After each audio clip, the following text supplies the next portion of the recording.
We're going to jump into another phone. I think it's Sandy from Westfield. Sandy, if you're with us, go ahead with your call, please. Yes, I have a question on what y'all were just talking about on wills. If the husband and wife owns their house together and they have a deed and it's so deeded that way, and one of them dies, will it automatic? Is it necessary to have a will in that case, or if one of them dies, would it automatically go to the other? It generally does. It depends on the type of deed. Right. We were saying a different couple types are the tenancy in common, a joint tenants with rights of survivorship, or the ladybird deed. Yes. So that's the short answer. The long lawyer answer is possibly, right? Yeah. Well, and also, Sandy, that's a great question, because a lot of our viewers that are listening tonight, they're thinking that maybe they just have limited assets, or maybe this is the only thing that they have in their estate should they pass away. And really, one thing Sandy said, if we have that, do we really need a will? Well, yes, you do, Sandy. You need a will, and your husband needs a will too. And if it's nothing just to lay out who's going to be your personal representative, or who would you like to be the main person that's going to be administering your estate, and who you can depend on and who you can trust.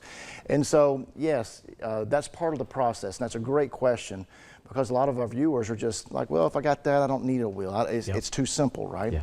Well, as John has been throwing a lot of good knowledge out at us right here. There's a lot of options that you have, and you got to make sure you dot the I's and cross the T's correctly.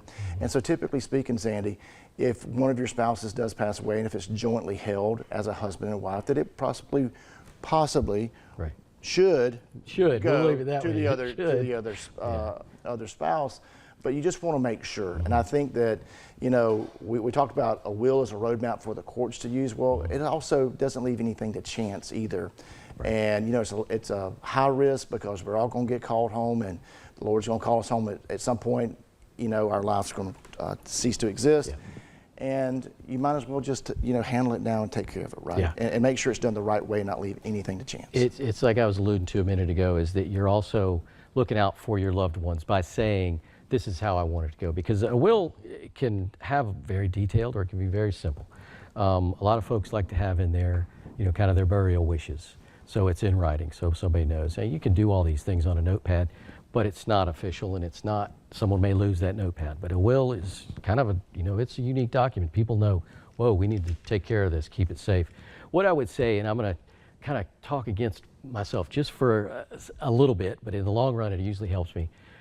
In Sandy's case, if you only have one thing, it's not a bad idea to go online or go down to the Office Depot and get one of these, whatever they charge now, I don't know, it's $25 or something for the will packet you can fill out. And not to actually use that as your will, because I would discourage that, because it is not one size fits all, but it's a great start for you to analyze, well, what do I, oh, wait a minute. It's a conversation starter for them to process what they have and what needs to go where. So when they meet with you, I didn't mean to cut you off, but when they meet with you. Yeah. Well, and you can decide, do I need to meet with a lawyer? Right. And let somebody know, because I'm, almost certain Sandy probably has some jewelry maybe from her mom or grandmom.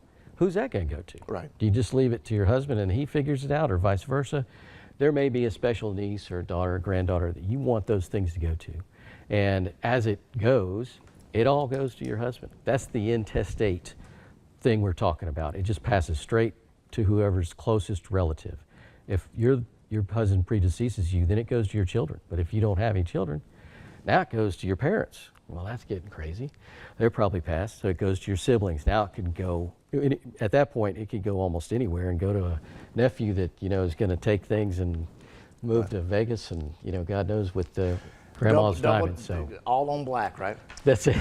Anyhow, John, go ahead. I'm sorry. That was just my start. I just say it's a good place to start on those kind of situations. If you don't think you have enough to do a will, go get one and just kind of go through it, and it'll help you see maybe you do. Yeah, right. Great point.